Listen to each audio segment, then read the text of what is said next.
आदरणीय श्रोता तथा दर्शक महानुभावहरू नमस्कार। म ध्रुव बिसी छेत्री। पछिल्लो पटक स्थानीय तहहरूले विद्यालयहरूलाई हेर्ने दृष्टिकोण के छ त? आज हामी यो विषयमा छलफल गर्दैछौँ। हामीसँग छलफलका लागि नेपाल राष्ट्रिय शिक्षक सङ्गठनका अध्यक्ष कृष्ण बहादुर विक हुनुहुन्छ। उहाँले लामो समयदेखि शैक्षिक क्षेत्रमा एउटा ठुलो योगदान दिनुभएको छ र यो हिसाबले उहाँ चाहिँ शैक्षिक क्षेत्रमा अहोरात्र रूपमा लागिरहनु भएको छ। दुर्गादेवी माविको उहाँ प्रधानाध्यापक पनि हुनुहुन्छ। सबैभन्दा पहिला सर यहाँलाई रेडियो सोसाइटीमा र सोसाइटी टिभीमा स्वागत छ। धन्यवाद, नमस्कार। अब यो सुरु यसरी गरौँ, तपाईँ साङ्गठनिक हिसाबले सङ्गठनको नेता, विद्यालयमा अहिले एक प्रकारको समस्या सिर्जना भइरहेको छ भन्ने कुरा सङ्घीयतापछि बिस्तारै झन्झन ओह्रालो लाग्दै आएको अवस्था देखिन्छ। समस्याका चाङहरू बढ्दै गएका छन्। अछाममा तपाईँ आफै पनि एउटा विद्यालयको प्रधानाध्यापक हुनुहुन्छ। स्थानीय सरकारहरूले विद्यालयलाई हेर्ने दृष्टिकोण के पाउनु भएको छ? धन्यवाद तपाईँलाई। सर्वप्रथम त हाम्रो यो शैक्षिक सवालको कुराहरू उठान गर्नुभएकोमा धन्यवाद दिन चाहन्छु। अब अछाम जिल्लाको सन्दर्भमा विद्यालयहरू शैक्षिक सवालको कुरामा अहिले पनि अस्तव्यस्त अवस्थामा भइरहेका छन्। कुनै कुनै ठाउँमा व्यवस्थित विद्यालयहरू सञ्चालनमा छन्। हिजोका दिनहरूमा विद्यालयहरू स्थापना भए, तर विद्यालयहरूमा विद्यार्थी सङ्ख्या पनि थियो। विद्यार्थी सङ्ख्या हुँदाहुँदै विद्यालयहरूमा कुनै ठाउँमा भौतिक पूर्वाधारहरूको विकास हुन सकेको थिएन र कुनै ठाउँमा चाहिने विद्यार्थीहरू थिए तर शिक्षक थिएन, शिक्षक थिए विद्यार्थी थिएन। तर अहिले हरेक ठाउँमा चाहिने, हरेक विद्यालयमा हेर्दै जाँदाखेरि कुनै कुनै ठाउँमा चाहिँ विद्यार्थी सङ्ख्या घट्दो छ। अनि स्थानीय सरकारले ती विद्यालयहरूमा भौतिक पूर्वाधारका विकासहरू त गरेको छ, कुनै कुनै ठाउँमा देखिन्छ। कुनै ठाउँमा चाहिँ अझै पहुँच पुगेको छैन र बालबालिकाहरू बालमैत्री ढङ्गले पठन पाठनको क्षेत्रमा अझै सिक्ने मौका पाएको छैन। यी कुराहरू पनि छन्। समस्या थुप्रो छ, समाधानका उपायहरू पनि खोजिएको छ। स्थानीय सरकारहरू सबै चाहिँ एउटै खालको छ भन्ने छैन। कुनै कुनै स्थानीय तहहरूले राम्रो गर्दै गएको छ शैक्षिक क्षेत्रको सवालमा। तर कृष्ण सर, तुलना गरौँ अछामका 10 स्थानीय तहहरूमध्ये एक आध केहीले तपाईँले भने जस्तो राम्रो गर्ने कोसिस गरेका छन् होला, तर समग्रमा चाहिँ विद्यालयप्रति अझ शिक्षा क्षेत्रप्रति हेर्ने दृष्टिकोण त यो साँच्चै फलदायी हुन्छ, राम्रो छ भन्ने अलिक देखिँदैन कि? त्यो त स्थानीय तहमा मात्र होइन, म त विद्यालयको क्षेत्रमा हेर्ने कुराहरू सङ्घीय सरकारदेखि लिएर प्रदेश सरकार र स्थानीय सरकार तीनवटै सरकारको दृष्टिकोण स्पष्ट छैन। अब शिक्षकहरूप्रति गरिने व्यवहार र उनीहरूलाई एउटा खालको सौतेलो व्यवहार अहिले राष्ट्रिय स्तरमै एउटा खालको 2028 सालमा बनेको शिक्षा ऐन नै त्यत्रो 29 दिने आन्दोलन गर्दाखेरि पनि एउटा खालको शिक्षा ऐन दिन नसकेको अवस्था हो अहिलेसम्म। त्यसैले शिक्षकहरूका माग मात्रै होइन, त्यहाँनिर शैक्षिक सवालका कुराहरू छन्, शैक्षिक गुणस्तर सुधारका कुराहरू छन्, अनि विद्यालय व्यवस्थापनका कुराहरू छन्, अनि शैक्षिक दरबन्दी शिक्षक दरबन्दी मिलानका कुराहरू छन्। त्यसैले अभिभावकमा भनेको कुरा के छ भने निशुल्क शिक्षा भनिएको छ, तर किताब र एउटा मात्रै वितरण गरेर निशुल्क शिक्षा त हुँदैन।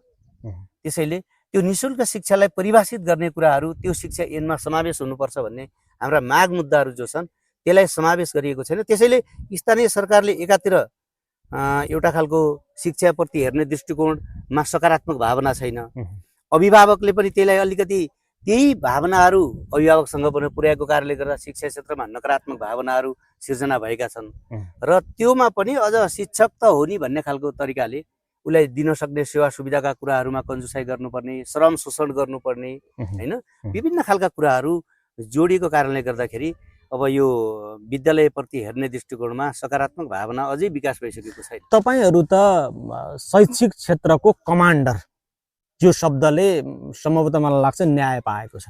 तपाईहरू शिक्षा क्षेत्रलाई कसरी राम्रो बनाउन सकिन्छ भनेर कमान्डिङ गरेर हिँडेका व्यक्तिहरू हो, शिक्षक मात्रै होइन।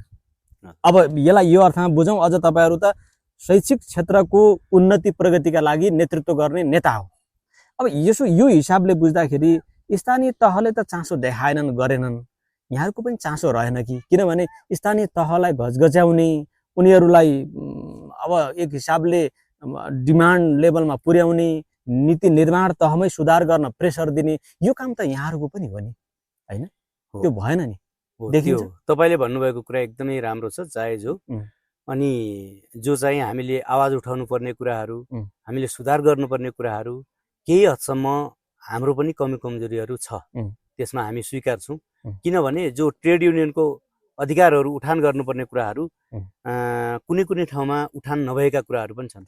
स्थानीय तहमा अलिकति प्यासिभ भएर बसिदिने साथीहरू, होइन, त्यसले आफ्ना एजेन्डाहरू उठान गर्ने र त्यसलाई स्थापित गर्ने कुराहरू त स्थानीय तहमा चाहिँ हुनुपर्छ। अहिले त स्थानीय तह 10वटै स्थानीय तहहरू हाम्रो अछाम जिल्लाको सन्दर्भमा छन्, त्यहाँ 10वटा सरकारहरू छन्। त्यसैले जिल्लाले एउटा समन्वय गर्ने कामहरू हो, तर स्थानीय तहको आफ्ना त्यहाँको आवश्यकताको आधारमा त्यहाँको स्थानीय सरकारले शैक्षिक नीति र निर्देशिका बनाउने, के अरे त्यहाँको विनियम बनाउने कुराहरू त्यहाँको स्थानीय सरकारको काम हो र त्यसमा शिक्षकहरूलाई त्यसमा समावेश गरिँदैन अहिले बुझ्दाखेरि। किनभने उनीहरू आफ्नो तरिकाले गर्छन्। अब त्यहाँको कार्यपालिकाले बैठक गर्छ, कार्यपालिकाले पारित गर्छ। अब कहाँनिर शिक्षकहरूलाई उत्साहित पार्नुपर्छ भन्ने खालका भिजनहरू ल्याउँदैनन्। त्यहाँनिर बरु शिक्षकहरूलाई कसरी यो कमजोर पार्न सकिने, यस्ता खालका कुराहरू अलिकति हतोत्साहित पार्ने हरेक ठाउँमा हामी हेर्दै गएका छौँ। यो कृष्ण सर, यो किन हुन्छ होला? खास यसका पछाडिको रहस्य के देख्नु भएको छ कि यसले स्थानीय तहमा प्रतिनिधित्व गर्ने कर्मचारी वा जनप्रतिनिधिका लागि केही फाइदा हुन्छ यो कुराले? अब त्यो जनप्रतिनिधिलाई फाइदा त पक्कै पनि हुँदैन। अब केही कुराहरूमा पूर्वाग्रही दृष्टिकोण पनि हो। अब पूर्वाग्रही तरिकाले पनि फलानु यस्तो छ, आस्थाको आधारमा, विचारको आधारमा पार्टी मिलेन भने झन् गाह्रो छ। हो, त्यो चाहिँ गाह्रो खालको यो विगतमा देखेका कुराहरू ती हुन्। त्यसैले अब यो पार्टीसँग पनि जोड्छन्। अर्को चाहिँ अब विशेषतः अब यो विद्यालयको शिक्षाको क्षेत्रमा सुधार गरेछ भने समग्र हिसाबमा हाम्रा जनताहरू र जनताका छोराछोरीहरू राम्रो बन्छन् भन्ने मानसिकता र त्यो दृष्टिकोण जबसम्म हाम्रो विकास हुँदैन नि, तबसम्म चाहिँ यो यस्तै दृष्टिकोणहरू विकास भइरहन्छ र यही तरिकाले अनि शिक्षा क्षेत्र अलिकति झन् खस्किदो अवस्थामा जान्छ। अहिलेको अवस्थामा के भनिएको छ भने शिक्षकहरूलाई मात्रै एकरो के, जस्तै अभिभावकबाट पनि शिक्षकहरूले गरेन, अनि त्यसपछि सरकारले पनि शिक्षकले गरेन, अनि कर्मचारीको के अरे प्रमुखले पनि शिक्षकले गरेन भन्ने खालको एकरो जो चाहिँ छ, त्यसमा म त के भन्ने गर्छु भने हाम्रो कुनै पनि घर बनाउँदाखेरि 4वटा पिल्लरहरू हुन्छ। त्यो 4वटा पिल्लरमा पहिलो पिल्लर शिक्षक नै हो शिक्षाको क्षेत्रमा, दोस्रो विद्यार्थी हो, तेस्रो अभिभावक हो, चौथो भनेको सरकारवाला निकाय पनि हो। त्यहाँको स्थानीय सरकारले पनि त्यो एउटा पिल्लर स्थानीय सरकार कमजोर हुने बित्तिकै चाहिँ त्यतातिर लगानी नगरेछ भने पक्कै पनि शैक्षिक गुणस्तर सुधार हुँदैन। त्यसैले शैक्षिक गुणस्तर सुधारको निम्ति 4वटा पक्षहरू बलियो ढङ्गले लागेछ भने विद्यालय राम्रो बनेका छन्। उदाहरणको रूपमा धेरै विद्यालयहरू अगाडि बढेका पनि छन्। अब व्यक्तिगत हिसाबले तपाईँ या अर्को वा अर्को कोही त्यस्तो नहुन सक्छ, पेसागत हिसाबमा पनि शैक्षिक क्षेत्रमा लागेका यहाँहरू जस्तै शिक्षकहरू अलि बढी राजनीति गर्न थाल्नुभयो र यो समस्या आएको छ भन्ने पनि यदाकदा सुनिन्छ। अघि यहाँले भर्खरै पनि निकाल्नुभयो, कुनै एउटा गाउँपालिकाको अध्यक्ष वा नगरपालिकाको मेयर त्यो शिक्षक निकटको पार्टी वा आस्थासँग नजिक भएन भने चाहिँ त्यो शिक्षकप्रति हेर्ने दृष्टिकोण, त्यो विद्यालयमा उसले बजेट व्यवस्थापन गर्ने कुराहरूमा चाहिँ अलि जटिलता देखिन्छ भन्ने देखिएको छ। अब यहाँ चाहिँ कहीँ न कहीँ राजनीतिक हिसाबले शिक्षकहरू पनि 21-22 हुन थाले, अलि बढी राजनीति गर्न थाले र समस्या आएको छ भन्ने कुरा स्वीकार्न सम्भव हुन्छ? अब यसलाई राजनीति भन्ने पनि एउटा अधिकारको कुरा हो, हेर्नुहोस्, होइन? उसले विद्यालयमै पढाउँदाखेरि नै कक्षामै अनि विद्यालयको हाताभित्रै राजनीति गरेको त नहोला। अब त्यसलाई राजनीति भन्न मिलेन। एउटा खालको उसको भोटिङ राइटको त अधिकारको कुरा हो नि, विचार बोक्न पाउने उसको अधिकारको कुरा हो नि। त्यसैले विचार बोकेको आधारमा अनि त्यसपछि त्यो के अरे भोट राइट गरेको आधारमा त उसले विभेद गरिनु हुँदैन भन्ने हो कि त्यसैले अब शिक्षकहरूले राजनीति गरेको भन्ने खालको कुराहरू कोही विद्यार्थीलाई कोही अभिभावकलाई कोही कसैले चाहिँ शिक्षकले अलग्गै राजनीति गर्छ भन्ने होइन। यो फलाना त फलानुको पार्टीको विद्यार्थी हो भन्ने खालको त हुँदैन नि। कहाँनिर राजनीति गरेर त शिक्षकले एउटा प्रमाणहरू दिनु पर्यो नि त। तर उसले भोटिङ राइट गर्न र राजनीति आस्था बोक्न पाउने विचार बोक्न पाउने त उसको ह्युमन राइटको कुरा हो नि होइन। त्यसैले चाहिँ त्यो कुराहरूले राजनीति गर्यो भन्न त पटक्कै हुँदैन मेरो विचारमा। अथवा उसले विद्यालय छोडेर काहीँ चाहिँ पार्टीको कार्यक्रममा गयो कतै गयो भनेपछि त्यो राजनीति गर्यो भन्न मिल्यो होइन। त्यस्तो त गरेको छैन होला। विगतका दिनहरूमा विगतको शैक्षिक क्षेत्रमा अलिकति केही कमी कमजोरी भयो होलान्, तर अहिलेको युवा पिँढी जब शिक्षा क्षेत्रमा के अरे भित्रेको छ, तर ती युवा साथीहरू जो शिक्षकहरू अहिले शिक्षक सेवाबाट हरेक ठाउँबाट आउनुभएको छ, उहाँ चाहिँ इनर्जेटिभ हुनुहुन्छ कि उहाँ सृजनशीलता हुनुहुन्छ, एक प्रकारको जोस जाँगर छ। शैक्षिक गुणस्तर सुधारको सवालमा हिजोका दिनहरूभन्दा आजको परिवेशमा सुधार छ। प्रविधिसँग सरहरू पनि अगाडि बढिसकेका छन्। त्यसैले चाहिँ शैक्षिक गुणस्तर खस्क्यो भन्न मिल्दैन, झन् सुधार गरिएको छ। नेतृत्व भनेको सुधार गर्नको निम्ति हो।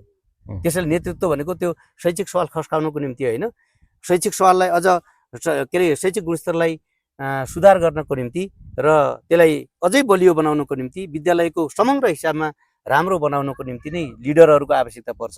त्यसैले लिडर भनेको त्यो विद्यालय बिगार्ने होइन, झन् सुधारेको, झन् विकास गरेको अनि विद्यालयलाई अझ व्यवस्थित ढङ्गले अगाडि बढाएको उदाहरणहरू त तपाईँले देख्नु भएको छ नि। आज हामी खास गरी स्थानीय तहहरूले विद्यालयलाई हेर्ने दृष्टिकोणका बारेमा यहाँसँग कुरा गरिरहेका छौँ। तपाईँ आफै पनि एउटा विद्यालयको प्रधानाध्यापक हुनुहुन्छ र कुनै एउटा पालिकामा, अझ भनौँ मेललेक गाउँपालिकाको 7 नम्बर वडामा रहेको यो दुर्गादेवी माविमा तपाईँ अहिले अध्यापनरत हुनुहुन्छ। आफैसँग मात्रै जोडिएर हेर्दा पनि वा छेउछाउका विद्यालयमा अरू पालिकाका विद्यालयका तपाईँ जस्तै प्रधानाध्यापक र शिक्षकहरू साथीहरूसँग जोडिएर हेर्दाखेरि पनि तपाईँहरूले कस्ता खालका प्रकारका डिमान्डहरू मागहरू चाहिँ स्थानीय तहलाई बेला बखतमा बुझाउने वा चाहियो भनेर डिमान्ड गर्नुभएको छ? आवश्यकताहरू चाहिँ के महसुस गरेर उहाँहरूलाई सुझाव दिनुहुन्छ? एकदमै समय सान्दर्भिक र अहिलेको टटकार समस्याको रूपमा देखिएको शैक्षिक क्षेत्रको कुराहरू तपाईँले उठाउनु भएको छ। यसको लागि म धन्यवाद दिन चाहन्छु फेरि पनि। अब त्यो शैक्षिक क्षेत्रको उठान गर्दै जाँदा हामीले अब विद्यालयको शैक्षिक गुणस्तर सुधारको निम्ति सर्वप्रथम त यहाँको विद्यालयको भौतिक संरचनाको कुराहरू जोडिन्छ। भौतिक संरचना। दोस्रो नम्बरमा शिक्षकको के अरे शिक्षण गर्ने विधिका कुराहरू र शैक्षिक सामग्रीका कुराहरू जोडिन्छन्। अनि त्योभन्दा पछाडि चाहिँ अब प्रविधिसँग जोडिएको अहिलेको शिक्षा हो। त्यसैले प्रविधि मैत्री शिक्षा हुनुपर्छ। विद्यालयमा प्रविधि मैत्री कक्षा कोठाको व्यवस्थापन हुनुपर्छ भन्ने हामीले एजेन्डा उठान गरेका छौँ। र त्यो सँगै प्रविधिलाई मात्र जोडेर हुँदैन, प्रविधिसँग दक्ष जनशक्तिको पनि एउटा खालको व्यवस्थापन हुने कुराहरू लगानी गर्नु पर्यो। त्यसले गर्दाखेरि शैक्षिक गुणस्तर सुधार हुन्छ भन्ने हो। अर्कोतर्फ चाहिँ विद्यालयहरू छन्, विद्यार्थी छन्, तर शिक्षकको व्यवस्थापन छैन। अहिले जस्तै मेरो विद्यालयको जस्तै थुप्रै विद्यालयहरू अछाम जिल्लामा छन्। म एउटा दुर्गादेवी माध्यमिक विद्यालयको प्रधानाध्यापक भनेको यो विद्यालय जस्तै अरू विद्यालयको पनि त्यो आवाज छ। के छ भने हाम्रो विद्यालय कक्षा 5 सम्म मात्रै स्वीकृति प्राप्त विद्यालय हो। कक्षा 5 सम्म सरकारी दरबन्दी छ। निम्न माध्यमिकमा 2 जना राहत छ, माध्यमिक तहमा 2 जना राहत छ, 1 जना सङ्घीय अनुदान छ। अनि स्थानीय तहले भन्छ शैक्षिक गुणस्तर सुधार भन्छ, सङ्घ सरकारले दरबन्दी मिलान गर्दैन। दरबन्दी मिलानको कुरा अहिलेसँग उठेकै छैन, उठ्छ फेरि सेलाउँछ। अनि विद्यार्थी थुप्रो छ, शिक्षकहरू छैन। अनि यसले गर्दाखेरि विद्यार्थीलाई कसरी शिक्षण गर्ने, कसरी कक्षा व्यवस्थापन गर्ने भन्ने कुराहरूको सन्दर्भमा एकातिर छ दक्ष जनशक्तिको व्यवस्थापनको पाटो नितान्त हिसाबमा बढेको छैन अगाडि। अर्को चाहिँ अब अलिकति थोरै स्थानीय सरकारहरूले स्थानीय शिक्षकहरू को व्यवस्थापन गरेर, स्थानीय स्रोत शिक्षक व्यवस्थापन गरेर शिक्षक व्यवस्थापन गर्ने कार्य गरेको छ। त्यसमा न्यून तलब, जो कि एउटा कार्यालयमा काम गर्ने कर्मचारी हुन्छ, उसको पनि न्यूनतम स्यालेरी तोकिएको हुन्छ। तर शिक्षकलाई पनि त्यो न्यूनतम स्यालेरीमा पनि त्यो पनि व्यवस्थापन गर्न नसकेकोले गर्दाखेरि पनि त्यतातिर आकर्षण बढेको छैन।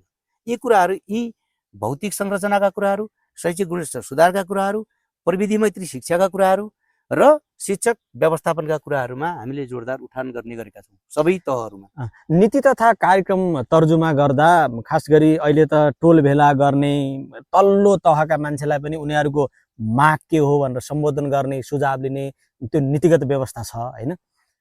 शैक्षिक क्षेत्र जस्तो ठाउँमा चाहिँ तपाईँहरूसँग त्यो खालको सुझाव सङ्कलन हुन्छ कि हुँदैन कि, वा नीतिगत रूपमा गर्ने निर्णयमा तपाईँहरूको सहभागिता हुन्छ कि हुँदैन? अब सहभागिताको कुराहरूमा हामीले उठान गर्ने कुराहरूमा हामी उठान गर्छौँ, तर निर्णय गर्ने कुराहरूमा हाम्रो त्यहाँ सहभागिता हुँदैन। आफ्नो कुनै न कुनै शब्दमा फरक ल्याएर पनि निर्णय गर्नुहुन्छ। त्यसले गर्दाखेरि भन्न चाहिँ जे भनिए पनि निर्णय आफू अनुकूल नै निर्णय हुन्छ। अनि त्यो निर्णयले गर्दाखेरि केही कुराहरू अझै तालमेल मिल्न सकेका छैन, विभिन्न खालका समस्याहरू अझै देखिएका छन्। अनि त्यसैले गर्दाखेरि सुझाव सल्लाह त हामी मागेको बेला दिने हो, हेर्नुहोस् होइन, आवश्यकै छैन हामीबाट सुझाव सल्लाह लिएको छैन भनेपछि हामीले दिन जाने कुरा पनि काहीँ छैन। त्यसैले शिक्षक साथीहरूसँग अब शैक्षिक सवालमा कसरी जाने त भन्ने विषयमा छलफल गर्न र सुझाव सल्लाह लिएर त्यही अनुसार गएछ भने पनि राम्रै होला। किनभने समग्र हिसाबमा शैक्षिक क्षेत्रको अनुभव त शिक्षकहरू साथीहरूमा छ नि त।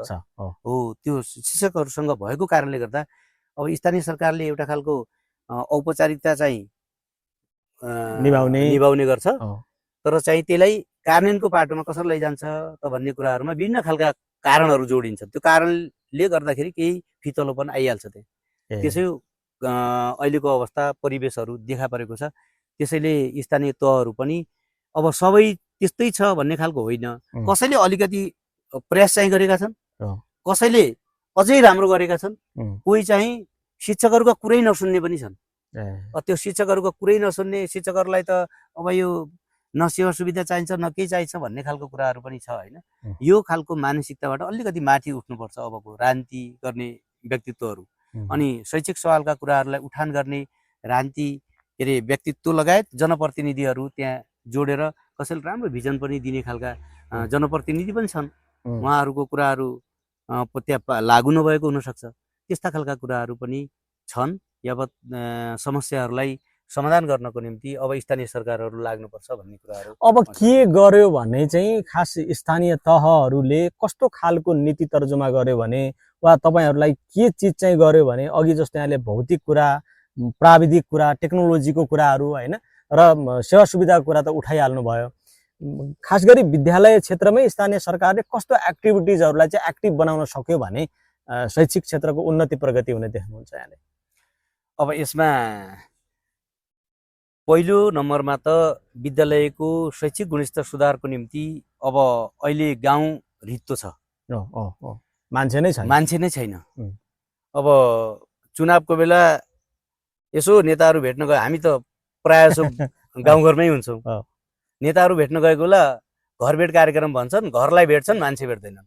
समस्या मान्छे भेट्दैन। त्यसैले अब युवाहरूलाई पहिला त देशमै अथवा गाउँमै स्थानीय तहमै बस्न सक्ने वातावरण सिर्जना गर्ने नम्बर 1 त्यो गर्नु पर्यो। त्यसले विद्यार्थी सङ्ख्या बढ्छ। अब विद्यार्थीहरू घट्यो अनि विद्यार्थी पनि शिक्षकै कारणले घट्यो भन्ने पनि कोहीबाट अभिव्यक्तिहरू हामी सुनेका छौँ। शिक्षकै कारणले घट्या त होइन नि त, होइन। त्यहाँ युवाहरू अनि त्यहाँको के अरे जनसमुदायहरू त्यो गाउँमा बस्न के अरे आफ्नो जीविका निर्वाह गर्न त्यहाँ नसकेर ऊ चाहिँ विदेश गएको हो नि। यो खालका समस्याहरू छन्।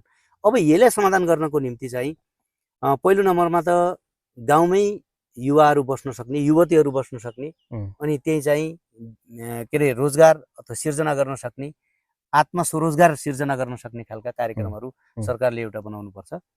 र अर्कोतर्फ भनेको विद्यालयलाई आकर्षणको केन्द्र बनाउन सक्नु पर्यो। त्यो आकर्षणको केन्द्र बनाउनको निम्ति बाल मैत्री, प्रविधि मैत्री कुराहरूलाई जोड्नु पर्यो। र अर्को चाहिँ के गर्नुपर्छ भने अब एउटा विद्यालयलाई एउटा उत्पादन क्षेत्रसँग जोड्नुपर्छ हामीले। अब त्यहाँ पढाउने लेखाउने मात्रै हिजोको जमाना भन्दा अलिक फरक ढङ्गले जानुपर्छ। बालबालिकाहरू त्यहाँ सिकिसकेको कुरा चाहिँ भोलि उसले जीवनमा प्रयोग गरेर उसले चाहिँ आफ्नो जीविका निर्वाह गर्न सक्ने खालको शिक्षा दिन सक्ने खालको हुनु पर्यो।